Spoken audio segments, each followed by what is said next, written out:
محترم پیارے بھائیوں، اس وقت آپ کی خدمت میں 3 شارٹ کلپیں حاضر کرتا ہوں اور آپ سے بڑے ہی ادب و احترام سے، بڑی دیانتداری سے گزارش کرتا ہوں اس شارٹ کلپ کو پوری توجہ سے دیکھیے گا، اسے درمیان میں اسکیپ نہ کیجیے گا، پوری توجہ کے ساتھ یہ شارٹ کلپ دیکھیں۔ اس کے بعد انشاءاللہ العزیز میں اس پر تبصرہ کرتا ہوں تاکہ آپ کو حقائق کا پتہ چلے، آپ اسلام کو سمجھیں، تعلیمات اسلام کیا ہے، پیغمبر کی تعلیم کیا ہے، اس پر آپ کی خدمت میں بڑی دلچسپ گفتگو رکھی جائے گی۔ اس وقت آپ یہ 3 شارٹ کلپ کو پوری توجہ سے دیکھیں اور اس کے بعد تبصرہ حاضر کرتا ہوں، اسے بھی توجہ سے سنیے گا۔ کلپ حاضر کرتا ہوں، توجہ فرمائے۔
محترم پیارے بھائیوں، دیکھ لیا آپ نے تینوں کلپیں۔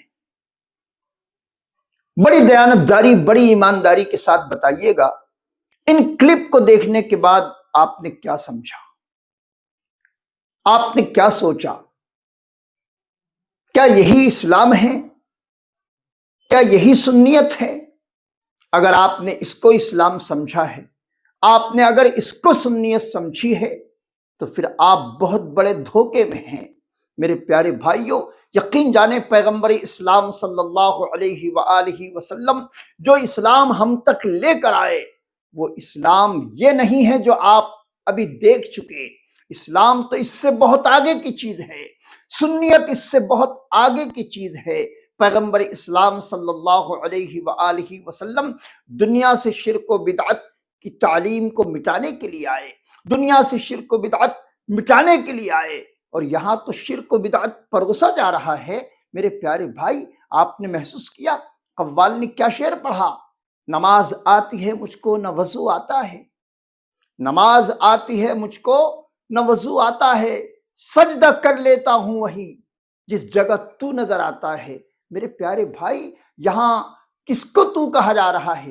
یہ خدائے احکم الحاکمین کی طرف تو اشارہ نہیں ہے، یہ تو مرید جھوم رہا ہے اور اس کا اشارہ اپنے پیر کی طرف ہے۔ محترم پیارے بھائیوں، یہ کیا ہے؟ یہ سراسر اسلام کو بدنام کرنے کی ایک سوچی سمجھی سازش ہے۔ آپ کی خدمت میں عرض ہیں، جو بھی اس طرح کی حرکتیں کر رہا ہے اور اس کو نام سنیت کا دے رہا ہے، یا جو بھی اس طرح کی حرکت کو سنیت سمجھ رہا ہے، اس کی خدمت میں ہاتھ جوڑ کے عرض کرتا ہوں، میرے پیارے بھائی، یہ سنیت نہیں ہے۔ سنیت اس سے بہت آگے کی چیز ہے۔ سنیت کیا ہے؟ سنیت کہتے کسے ہیں؟ اس کو سمجھنے کی آپ کوشش کریں۔ محترم پیارے بھائیوں، افسوس، 100 کروڑ افسوس، ہمارے بعض احباب جو سلسلہ چشتیہ سے اپنے آپ کو منسوب سمجھتے ہیں، جو اپنے آپ کو حضور سیدی سرکار غریب نواز رضی اللہ تعالیٰ عنہ کے سلسلے میں بیعت تصور کرتے ہیں، ان سے بھی بڑے ہی ادب و احترام سے گزارش کروں گا، میرے پیارے بھائی، تم نے جس محفل سما کو غریب نواز کی روحانی غذا سمجھا ہے، آئیے اسی غریب نواز رضی اللہ تعالیٰ عنہ کی بارگاہ میں آپ کو لے چلتا ہوں اور آپ کو غریب نواز کے اقوال زرین آپ کی خدمت میں پیش کرتا ہوں۔ پیغمبر اسلام صلی اللہ علیہ وآلہ وسلم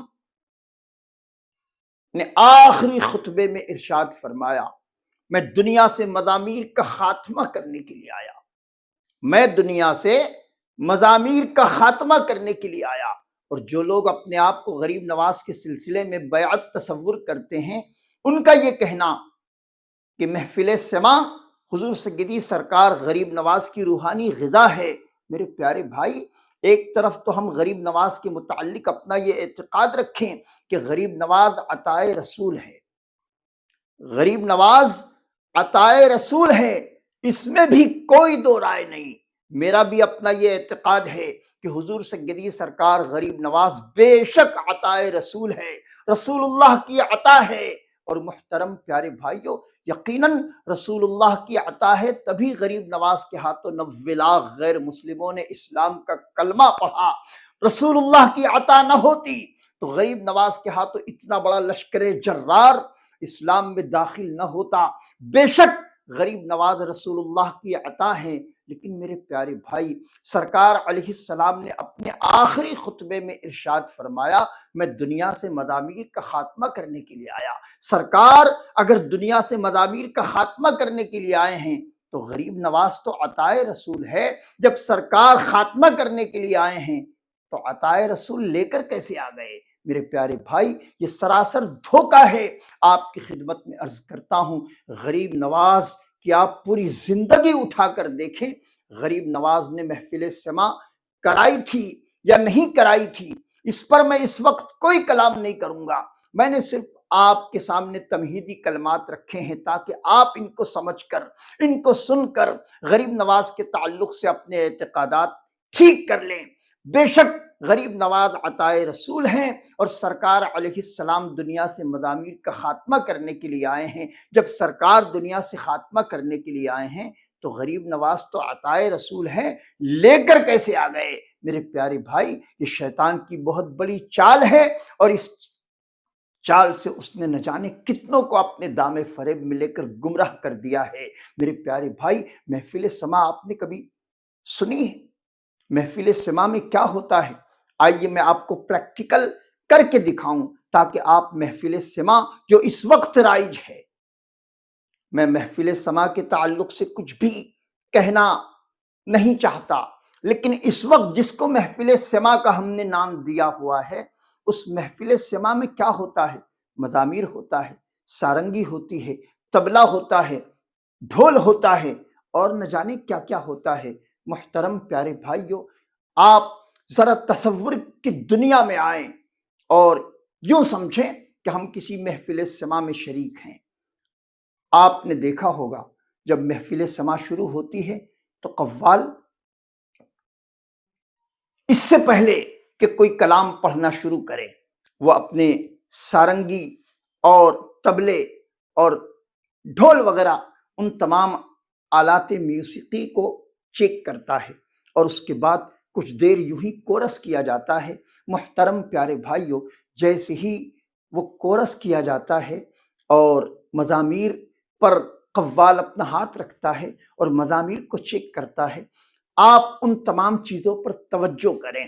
جیسے ہی ڈھول پر قوال نے یا قوال کے ساجندوں نے اپنی حرکات و سکنات کرنی شروع کی، جیسے ہی ڈھول پر طبلے پر تھاپ ماری گئی، اور اس آواز پر آپ توجہ کریں، جیسے ہی ڈھول پر طبلے پر ہاتھ مارا جاتا ہے تو ایک آواز پیدا ہوتی ہے۔ جیسے صبح سویرے آپ کسی بڑی 9-10 منزلہ عمارت کے سامنے ایک آواز بلند کریں تو آپ کی آواز کے ختم ہونے کے بعد ایک آواز پیدا ہوتی ہے، یعنی وہ آواز پلٹ کر واپس آتی ہے۔ ٹھیک اسی طرح آپ طبلے پر تھاپ ماریں تو آپ کے تھاپ مارنے کے بعد جو آواز پیدا ہوتی ہے وہ کلیئر سمجھ میں آتی ہے، لعنت ہے، لعنت ہے، لعنت ہے، لعنت ہے، لعنت ہے، لعنت ہے۔ اور قوال صاحب کی جو ساجندے ہوتے ہیں وہ جب مزامیر بجانا شروع کرتے ہیں تو وہ مزامیر کی آواز پر آپ غور کریں، وہ مزامیر سے جو آواز پیدا ہوتی ہے وہ صاف سمجھ میں آتی ہے۔ وہ مزامیر سے جو آواز پیدا ہوتی ہے وہ آواز کچھ اس طرح ہوتی ہے، کیا پر کیا پر کیا پر۔ اور قوال صاحب مجمع کی طرف اس طرح ہاتھ بڑھا کر کہتے ہیں، ان پر ان پر ان پر ان پر ان پر۔ محترم پیارے بھائیوں، آج کی محفل سما کی کیفیت یہی ہے۔ یاد رکھیں محفل سما کیا ہے، اس پر آپ کو صوفیہ کی کتابیں پڑھنی پڑے گی۔ جو لوگ محفل سما کے نام پر آپ کو دھوکہ دے رہے ہیں، ایسے دھوکے بازوں سے دور رہیے۔ یاد رکھیے اسلام بہت اونچی چیز ہے، اور پیغمبر اسلام کی تعلیمات، اسلام کو سمجھنے کے لیے پیغمبر کی تعلیمات کو اپنی نظروں کے سامنے رکھنا ہوگا۔ آج جو بزرگوں کے نام پر منسوب قوالیوں کے پروگرامات ہوتے ہیں، محفل سما کے پروگرامات ہوتے ہیں، ان محفل سما میں اگر مزامیر ہے تو اس تعلق سے امام عشق و محبت امام احمد رضا خان فاضل بریلوی علیہ الرحمت والرضوان کا آپ رسالہ پڑھیں کہ حضور سیدی سرکار امام عشق و محبت امام احمد رضا خان فاضل بریلوی رحمۃ اللہ تعالی علیہ نے مروجہ محفل سما کے متعلق کیا کہا ہے۔ آپ کی معلومات میں اضافہ ہوگا۔ آپ اعلیٰ حضرت فاضل بریلوی کو مانتے ہیں، ان کی تعلیمات کو فالو نہیں کرتے، تو پھر آپ اپنے آپ کو بریلوی کیوں کہتے ہیں؟ اگر آپ بریلوی ہیں تو سب سے پہلے اعلیٰ حضرت فاضل بریلوی رحمۃ اللہ تعالی علیہ کی تعلیمات کو اپنی نگاہوں کے سامنے رکھیں۔ اور اعلیٰ حضرت فاضل بریلوی رحمۃ اللہ تعالی علیہ نے مروجہ محفل سما کو ناجائز و حرام لکھا ہے۔ رب تبارک و تعالی ہم تمام کو مروجہ محفل سما کو اعلیٰ حضرت فاضل بریلوی رحمۃ اللہ تعالی علیہ کی تعلیمات کے پیش نظر ناجائز و حرام سمجھتے ہوئے اسلام کی صحیح ڈیفینیشن اور سنیت کی صحیح ڈیفینیشن کو سمجھ کر سنیت کو بدنام ہونے سے بچانے کی فکر کرنے کی توفیق عطا فرمائے۔ محترم پیارے بھائیوں، بے شمار محفل سما میں اس طرح کے اشعار بھی قوال صاحبان پڑھتے ہیں۔ یاد رکھیں وہ صریح طور پر کفر ہوتا ہے، نقل کفر کفر نہ باشد۔ ایک قوال اس طرح کا شعر پڑھ رہا تھا، زاہد کا یہ خیال ہے جاؤں حرم کے سامنے، زاہد کا یہ خیال ہے جاؤں حرم کے سامنے، میری نماز ہو گئی میرے صنم کے سامنے۔